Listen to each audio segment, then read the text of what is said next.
Assalamualaikum warahmatullahi wabarakatuh. Perkenalkan nama saya Mulia Faiza Rizalfi dengan NIM 2248201114 dari kelas 6C. Saya akan mempresentasikan materi teknologi bahan alam, yaitu dosen pengampunya adalah Bapak Hari Ade Saputra, MSI. Pemilihan bahan, taksonomi adalah ilmu yang mempelajari penamaan, penggambaran, dan penggolongan organisme, mencakup tumbuhan, hewan, mikroorganisme berasal dari kata Yunani taksi, pengaturan, dan nonami adalah metode.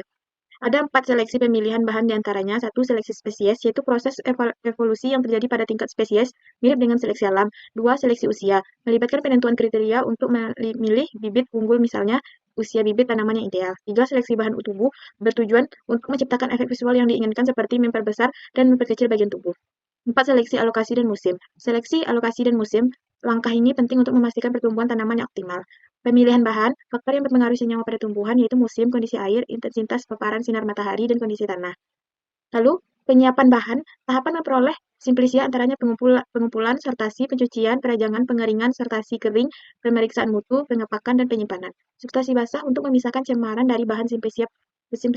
Pencucian simplisia yang mengandung zat yang mudah larut dalam air mengalir, dicuci dalam waktu sesingkat mungkin. Perajangan untuk memudahkan proses pengeringan, pengepakan, dan penggilingan. Pemilihan dan penyiapan bahan, tahapan penyiapan bahan meliputi 1. Pengeringan, 2. Pengecilan ukuran, 3. Sortasi kering, gerbling, 4. adalah pemeriksaan mutu, 5. Pengemasan, packing, 6. adalah penyimpanan.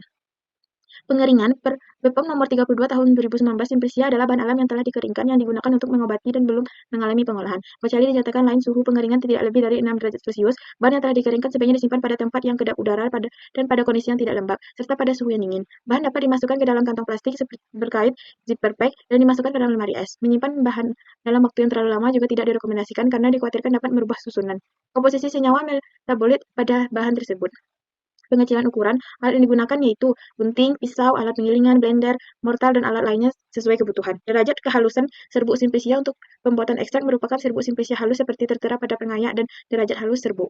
Di dalam Farmakope Herbal Indonesia edisi 2 tahun 2017.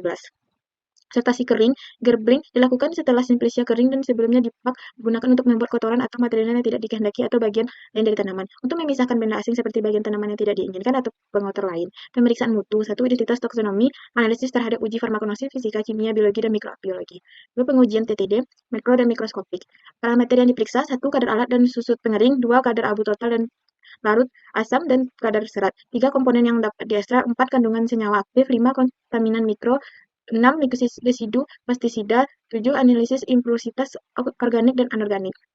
Pengemasan packing, pengapakan tergantung pada tempat tujuan dan jauh atau dekatnya. 2. Cara pengangkutan, 3. Perkiraan lama di perjalanan. Pengapakan juga bertujuan untuk mengurangi volume sampel sehingga lebih ekonomis terkait dengan biaya pengangkutan. Pada packing dicantumkan label simplisia meliputi nama simplisia, asal, waktu panen, nama kolektor, dan kandungan senyawa aktifnya. Penyimpanan, cara dan tempat penyimpanan yang sesuai merupakan faktor penting untuk menjaga kualitas simplisia. Gudang penyimpanan harus tahan api, konstruksi baja, dan tahan panas dan tahan rayap. Hal ini dijaga untuk kerusakan karena cahaya, oksigen udara, reaksi kimia internal, dan dehidrasi, sehingga serta pengotoran lainnya. Cahaya adalah menyebabkan perubahan kimia seperti isomerisasi, polimerisasi, dan rasomisasi. 2. Oksigen udara menimbulkan oksidasi senyawa aktif. 3. Reaksi internal seperti aktivitas enzim dan autooksidasi. 4. Dehidrasi udara kering menyerap air dari simplisia menyebabkan bahan mengkerut. 5. Kapang merusak kandungan kimia dan menghasilkan toksin berbahaya. Ekstraksi bahan alam. Ekstraksi adalah pengambilan senyawa metabolit sekunder yang menjadi target untuk dipisahkan dari biomasa atau ampas, karena sifatnya yang mengganggu baik dalam pengajian maupun karena efektivitas khasiat dari bahan aktifnya. Klarifikasi adalah ekstrak secara umum merupakan suatu proses pemisahan zat aktif dari suatu padatan maupun cairan menggunakan bantuan pelarut. Ekstraksi dibagi menjadi 3 yaitu supercritical fluid extraction, 2 solid liquid extraction, 3 liquid extraction. Prinsipnya, 3 tahapan proses ekstraksi. 1. Pelarut akan merusak dinding sel dan jaringan, serta masuk ke dalam sel. 2. Pelarut akan melarutkan senyawa-senyawa metabolit. 3. Melarutkan bersama senyawa metabolit yang terlarut dikeluarkan dari bahan atau biomasa penghasil.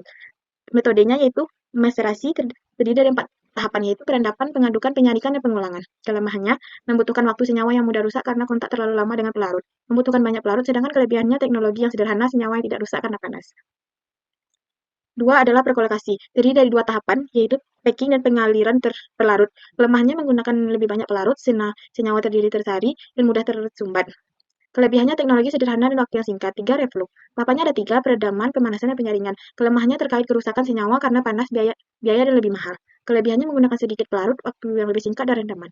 4 adalah selektasi. Papannya adalah packing dan pemanasan pelarut. Kelemahannya terjadi kerusakan senyawa karena panas dan biaya yang lebih mahal. Kelebihannya menggunakan sedikit pelarut, waktu yang lebih singkat, dan rendaman yang lebih tinggi. 5. Ekstraksi dengan ultrasonika. Tahapannya ada perendaman, ultrasonika, penyaringan, dan penggulungan. Kelemahannya biaya yang mahal. Kelebihannya waktu yang digunakan lebih singkat, pelarutnya lebih sedikit, dan senyawa yang tidak rusak karena panas. 6. Ekstraksi dengan microwave. Tahapan yang dilakukan sama dengan ekstraksi ultrasonika. Kelemahannya biaya mahal dan senyawa yang mudah rusak. Kelebihannya senyawa lebih singkat, pelarut yang digunakan sedikit. 7. Ekstraksi dengan tekanan. Tahapannya sama dengan metode ultrasonika. Kelemahannya biaya yang sangat mahal. Kelebihannya waktu yang lebih singkat, tidak rusak karena panas, dan rendaman tinggi. Evaporasi. Kumpulkan senyawa masyarakat, kemudian uapkan penguapan vakum hingga diperoleh ekstrak kental. Hitung rendapan yang diperoleh, yaitu presentasi bobot. Antara bobot rendaman dengan bobot serbuk yang digunakan pada dalam penimbangan. Sekian presentasi saya. Jika ada kata yang salah, mohon dimaafkan. Assalamualaikum warahmatullahi wabarakatuh.